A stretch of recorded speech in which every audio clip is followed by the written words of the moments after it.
Hi everybody, this is Ellie. Thanks so much for joining me today while I set up the month of May in my A5 size bullet journal.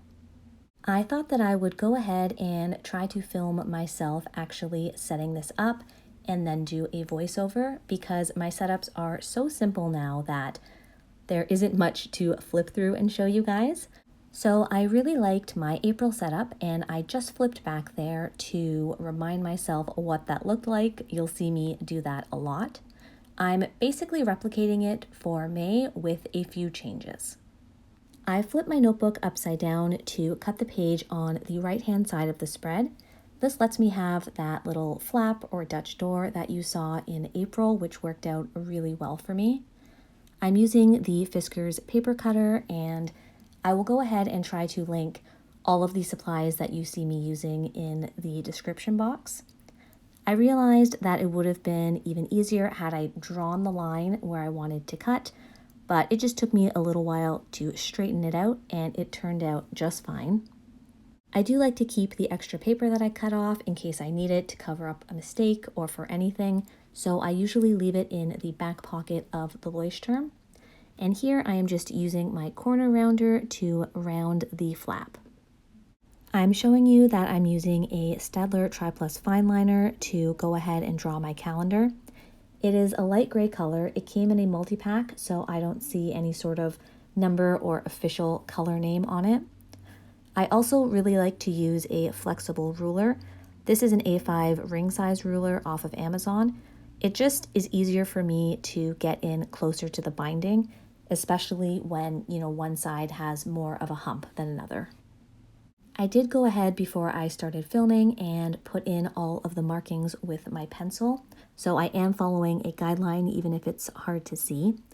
My calendar boxes are the same size as last month, 5 squares by 5 squares, and I found that was a really good size for how I wanted to use it. Last month, I primarily used my Uni Jetstream ballpoint pen to set up my calendar. If you follow me on Instagram, you'll know that I've been looking for a different pen.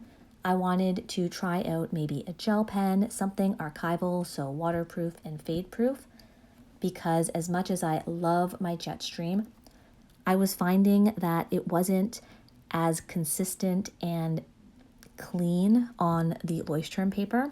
I know the Leuchtturm paper doesn't compare to the smoothness of the Tombow River paper, but it just felt a lot messier than I was used to, and I wanted something that would hopefully feel a little bit cleaner and darker. I've ended up going back to my Uni-ball Signo retractable pen with the 0.38 tip. It's a favorite you've seen on here before, and as always, it performs really, really nicely. There is a little bit of dry time though for it, and I didn't want to risk doing all of my lines with the gel pen. I always end up smearing when I use a gel pen for things like lines or grids, so I went ahead and made the executive decision to use the Fineliner, which I was really happy with. I've pulled out my Zig Clean Color dot marker in the platinum, and I'm going ahead and making a dot where I plan to write the date numbers. I still have not mastered the art of making consistently sized dots. Once I'm done that, I've just grabbed an eraser. This is the Tombow Mono 2-way, so one side is an eraser and the other is correction tape. I'm just going ahead and erasing all of the pencil marks that I made. Sorry about the shaking camera.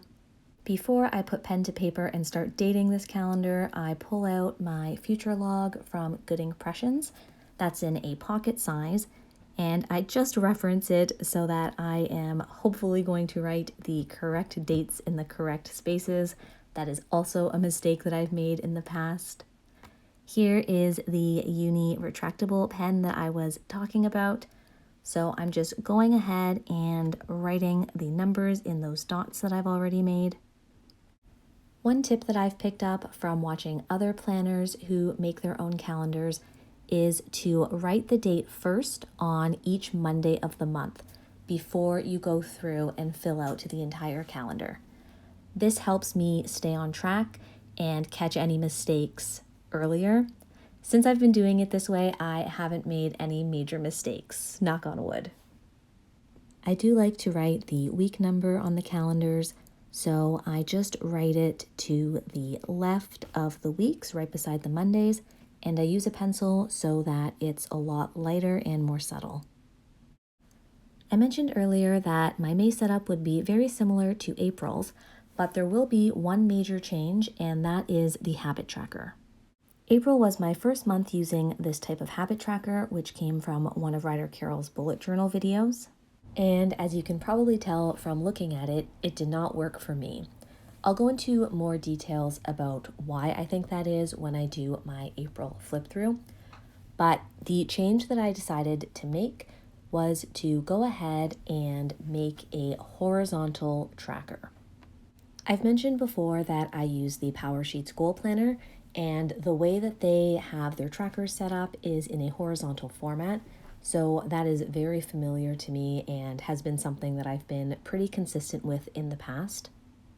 I've already gone ahead and counted out the 1 through 31 spaces for the dates. And now I'm just marking the weekends so that I can highlight those with my Tombow. I do always like to have the weekends highlighted because it just helps separate the week and give me that visual reminder. If you haven't seen me use a post-it like this before, I do it for a couple of reasons. The main one is so that ink doesn't pool. If it's the Hobonichi paper, the Tomoe River paper, it often pools before it dries, and then I'm prone to smearing. And on paper like the Leuchtturm, sometimes that excess ink at the end will actually bleed through. So this stops that from happening, and as a bonus, it also provides a nice clean edge. The Tombow that I used for that is the N89. That is the warm gray one, and it's one of my favorites. It's very, very light, but still visible on the Leuchtturm paper. I'm just going ahead now and writing the numbers 1 through 31 for each day in May. You'll notice that I did not leave a lot of space for multiple habits. When I did my PowerSheets prep for May, I looked back at April and realized that I had set a lot of great mini goals for myself, but I had set too many and I didn't get to them all and was feeling overwhelmed. So in May, I tried to really go back to the very basics of what I wanted to work on that would be realistic and consistent enough for me to make and see progress. A moment ago, my PowerSheets made a brief appearance. The PowerSheets and my bullet journal really do work in tandem and have a lot of overlap. If you are interested in a separate video on how that works for me, please let me know in the comments. But basically, I do all the prep work in my PowerSheets, and then I plug it into my bullet journal as necessary. So the daily habits will go in that tracker that I just created at the bottom. And on the right-hand side of the spread where it says tasks, I will put in my monthly action items from the PowerSheets, as well as anything else that does come up. So like I said, my habits for May are going right back to basics. I want to work on my sleep hygiene, and I've realized I think I need to start kind of backwards, and I need to make sure I am getting up at a consistent time with an alarm every day. So that's one of the habits. My water intake, I want to make sure I am hydrating enough, and I also have half an hour of screenless time. So no phones, no TV, nothing electronic. And don't get me wrong, I do obviously spend time screenless during the day, but I want it to be intentional. You saw me create a mini calendar, and that is because I like to cross off the days to get an overview of where we are in the month as a whole. The Tombow that I chose for this month is the 942, the cappuccino color, and I went ahead and highlighted where I'm going to write the initial for the day of the week. I'm not a pink person generally, so whenever I do want something that feels more pink, I tend to choose this kind of neutral color, which I do really love. I use it for my headers as well. So I did go ahead and highlight where I am going to write tasks. You see me keep popping back and forth to April to see how that setup was, what I might want to change, and play around with in May. Those of you who have been here for a while will not be surprised to see me drawing a line to separate my signifier from my tasks in the monthly task list section. This is inspired by ANS plans and I love it. I originally chose to use this gray Fineliner, like I mentioned, because I never do well drawing lines with gel pen. I find it always clogs a little bit on me and smears. But I am really loving the gray line. I think this is something I'll continue going forward no matter what pen I'm using, because it is dark enough to provide that separation, but light enough to kind of blend into the background. I'm starting to set up my Calendex, so I'm writing the numbers with my Uni-ball Signo and the days of the week with the Fineliner. When I first tried this setup in April, I wasn't sure how I would like having the dates on the left-hand page and the Calendex writing on the right, but I really like it. You'll notice I really like things that are kind of cleanly separated, and this to me is just a natural separation that isn't confusing at all for my eye to follow. So that was a happy surprise how well that worked out, and I'm going to continue it obviously in May. I already talked about how having that vertical tracker beside the Calendex didn't work out for me. I was wondering what I wanted to do with that space, if I needed to use it at all, and then I had an idea that I want to try. So the first thing you'll see me doing here is just drawing a line to separate the weeks. So I draw the line between every Sunday and Monday. One of the main ways I use my monthly calendar is for content planning. So I like to write when I'm going to try to have an Instagram post and what it will be. And one of the things I noticed in April was that I wasn't keeping up with it.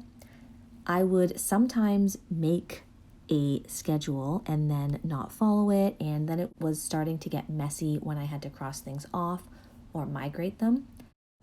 When I talk about making a content schedule, all I do is think of Instagram posts that I would like to make and then try and choose a date for them. The problem I've been having is that I haven't been sticking to dates, or other ideas have come up, or I just simply haven't posted at all. And I don't like having all of that crossed off and migrated on my calendar. So the plan is to use that space to the left of the Calendex to just brainstorm posts I would like to have in a week, and then I can plug them into the calendar on the days they actually go up. But the ideas will be there, and I'm really hopeful that this will be a good solution for me. You'll see that I am going through and highlighting the weekends with that same Tombow N89. The Uni-ball Signo is smearing because it hasn't dried for a long enough time. I knew that was going to happen and I'm okay with it. I'm willing to make that trade-off, but it is something to note. You'll see too, I also went ahead with the Tombow N42 to highlight where I'm going to write my headers. Now we're getting into the more decorative part of this spread. For April, my monthly spread was pen and paper only, and the only decoration that I did was on the title page. May is going to have a little bit more decoration.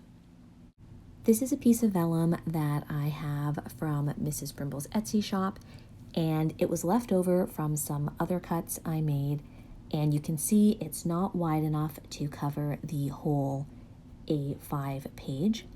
So what I decided to do was hopefully make that look intentional and draw a line with my Tombow Fudenosuke in the hard tip and hand letter the month. And I really like how that turned out. I loved being able to use something that I already had and make it work in this setup. So here I'm choosing a washi tape to tip it in with. I've gone with kind of a floral spring colors theme, and this is an MT washi tape with a beautiful neutral kind of blush brown color of dots that is really, really close to the cappuccino Tombow. I'm fiddling around here and trying to make sure that my vellum is straight on the washi tape so it's tipped in nicely. And it always helps if the washi tape has some sort of geometric pattern because I could just line it up with the dots. Coming from a pocket size bullet journal to an A5 size, the tip-ins have gotten a little bit more difficult, but I use Dakshina's trick. She has a whole video on it. I will link it. But you see me here folding it back, having the ruler kind of get into the binding there and hoping for the best. The good thing is that washi tape is really forgiving, so I just had to make a little adjustment there and kind of press it into the binding. Sometimes I'll do washi tape on the back, but I didn't need to this time because it got nice and flush. I'm just going ahead with my Tombow and adding a little bit of a drop shadow to my hand lettering to tie in the kind of black and white with the washi tape. Now I'm figuring out what I want to put on my title page. Obviously, I'm not going to put a monthly sticker like I did in April since I wrote the month. So I'm trying to find something that fits with my theme of spring, freshness, flowers, growth. And I've pulled out my favorite Homebody sticker book by Happy Planner, and the one on the right is a Squads seasonal sticker book. I don't think that's the exact name, but if I do find it, I will link it. And I found a couple of stickers that I love and I feel like are perfect.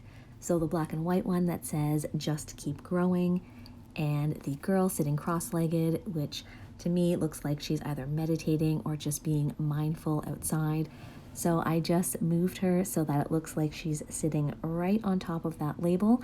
And that's it, a very simple but lovely title page. Now I get to play around in my monthly spread. I originally thought I would use these Virgo and Paper monthly stickers on every title page, but since that didn't work this month, I thought I could just move them into my monthly spread.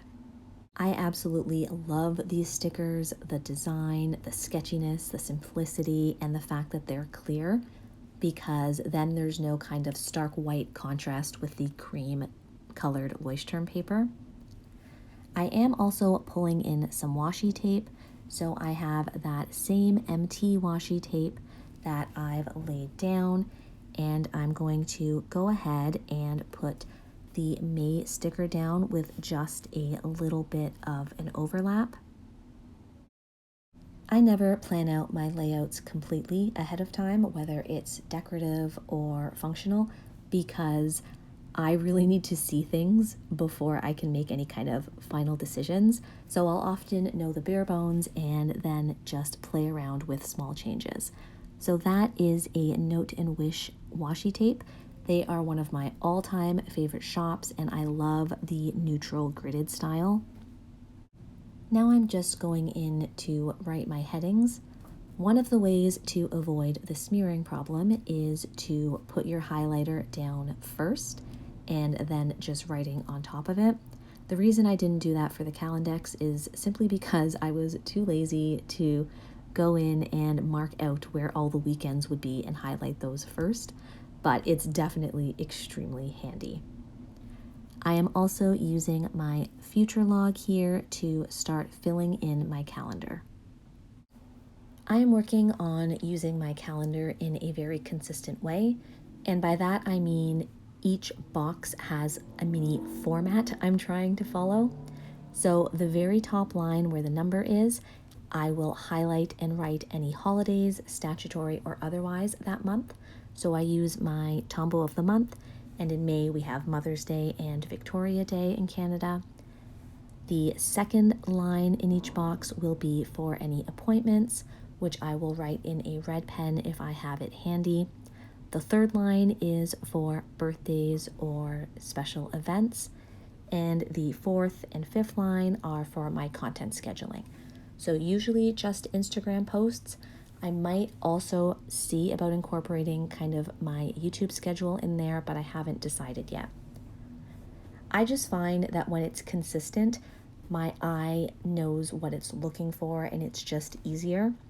That being said, this is still pretty new to me, so I had to go back to April to remind myself of the order of things, but I do hope it will become second nature.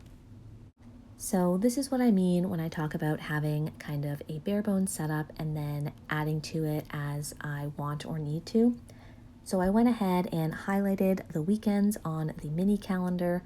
Again, that just makes it easier to see the weeks for me and where we are in it. And then the habit tracker looked a little bit empty to me, so I'm just using the Fineliner to frame it, and it feels much more complete. Now I'm going to go ahead and fill in all of the headers. Nothing special here, I just write a letter per square. Here I'm just making sure it will fit. So on that flap, I'm writing social media. Then I'm going to go ahead and write Calendex and tasks for the monthly task list. I really like seeing my tasks no matter where that flap is, so it worked out well. Now I'm going ahead and writing my habits header. Whenever I use highlighter or marker before the pen, I do try to let it dry because I've noticed that if I write on it when it's still wet, there can be bleed through. I'm referencing the future log at the front of my bullet journal to make sure that everything is consistent. I'm going ahead and cleaning up some pencil marks and taking another look at my monthly spread. It feels a little bit unfinished to me or unbalanced maybe, so I'm deciding what I want to add. I do really like when my spreads feel cohesive and balanced, so to me that meant adding some washi tape in the bottom right of the spread. This is another Note and Wish washi tape. It's also a slim brown grid, but it is slightly different than the one I used earlier. I just use that palette knife to help me get a clean cut when I'm ripping the washi. It doesn't work for me all the time, but I'm definitely getting better at it. The Homebody sticker book had some clear flower stickers that worked really well with the color scheme, so I've pulled one that I'd like to use. So this is me in real time. I mean, it is sped up, but this is what I mean when I say I play around with things. I really enjoy it. So this to me is having fun with my supplies. I'm realizing the flower felt a little bit empty, so I'm just tearing some of that same empty dot washi tape and putting it on, seeing how the flower looks, where I want the leaves to go, and I am really happy with how that came together. I'm taking a look at my task list, seeing if I want to migrate it now, but there's still some time left in April, so I'm going to wait. And here we have my May setup. It's very simple. I know I really broke it down in detail for you guys, but sometimes I like hearing about people's thought processes, so I hope you enjoyed hearing mine. Thank you so much for watching, and I'll see you next time.